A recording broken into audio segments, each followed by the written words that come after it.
இலக்கிய நேயர்களுக்கு வணக்கம். நம்ம இலக்கிய சீரியலில் இன்றைக்கி என்ன சுவாரஸ்யமாக பார்க்க போகிறோன்னா, இந்த ஒரு 200 கோடி ரூபாய் ப்ராஜெக்ட் வீணாக போக போகுதுன்னு தெரிய வந்துச்சுன்னா இந்த ஒரு உண்மை கண்டிப்பாக நம்ம கௌதம் இலக்கியாவும் ரொம்பவே கவலைப்பட போகிறாங்கன்றவங்க மட்டும் மறக்காம இந்த வீடியோக்கு லைக் பண்ணுங்கள்.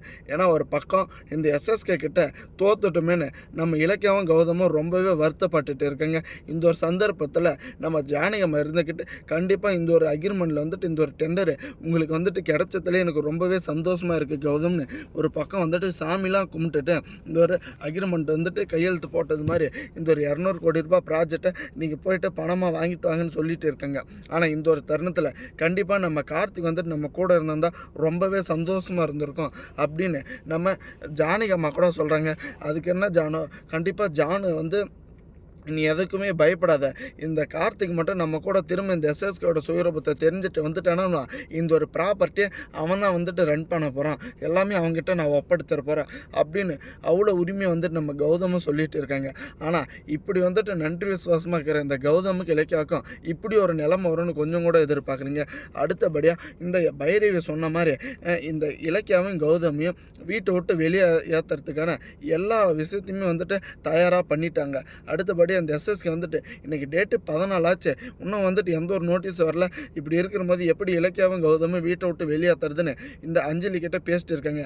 அது எதை பற்றி நீ வந்துட்டு யோசிக்காத, ஏன்னா நீ வந்துட்டு சொல்கிறதுக்கு முன்னாடி எல்லா விஷயத்தையுமே வந்துட்டு நானே ரெடி பண்ணிட்டேன். இப்போ நீங்கள் நேராக போகிறீங்க, இலக்கியாவும் கௌதமியும் கழுத்தை பிடிச்சி வீட்டை விட்டு வெளியே தள்ள போகிறீங்க அப்படின்ற மாதிரி சொல்கிறாங்க. இந்த ஒரு நாளுக்காக தாங்க நம்ம அஞ்சலியும் நம்ம பைரவியும் இவ்வளோ நாள் காத்துட்டு இருந்தாங்க. ஏன்னா இந்த பைரவி இருந்துக்கிட்டே எப்படியாச்சும் இந்த இலக்கியாவை வந்துட்டு தோக்கடிக்கணும், இலக்கியாவை வந்துட்டு இந்த ஒரு வீட்டை விட்டு வெளியே அனுப்பணும் அப்படின்ற ஒரு நோக்கத்தில் கௌதம் கிட்ட இல்லாத பொல்லாத்தெல்லாம் சொல்லி ரொம்பவே கேவலப்படுத்திட்டு இருந்தாங்க. ஆனால் இப்போ அதே சமயம் இந்த அஞ்சலியை பொறுத்த வரைக்கும் இலக்கியாவை இருக்கிற இந்த ஒரு இடத்துல அந்த ஒரு அங்கீகாரத்தில் வந்துட்டு நான் தான் இருக்கணும்னு நினச்சிட்டு இருக்கேங்க. ஆனால் கூடிய சீக்கிரத்தில் இது எல்லாமே வந்துட்டு மண்ணாக போக போகுதுங்க. ஏன்னா இப்போ வரைக்குமே நம்ம ஜானகம்மா ரொம்பவே நம்பிக்கை வச்சுட்டு இருக்காங்க, கௌதமும் இந்த கார்த்திக்கும் ஒன்றா சேர்ந்து மொத்த ப்ராஜெக்டை வந்துட்டு ரன் பண்ணணுன்னு.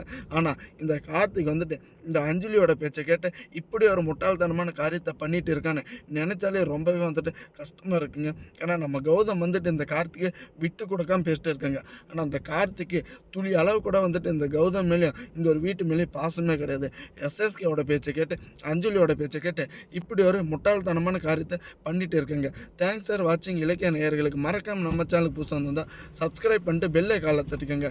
அப்போ தாங்க நம்ம போடுற வீடியோ உங்களுக்கு உடனுக்குடனே நோட்டிஃபிகேஷன் வரும்.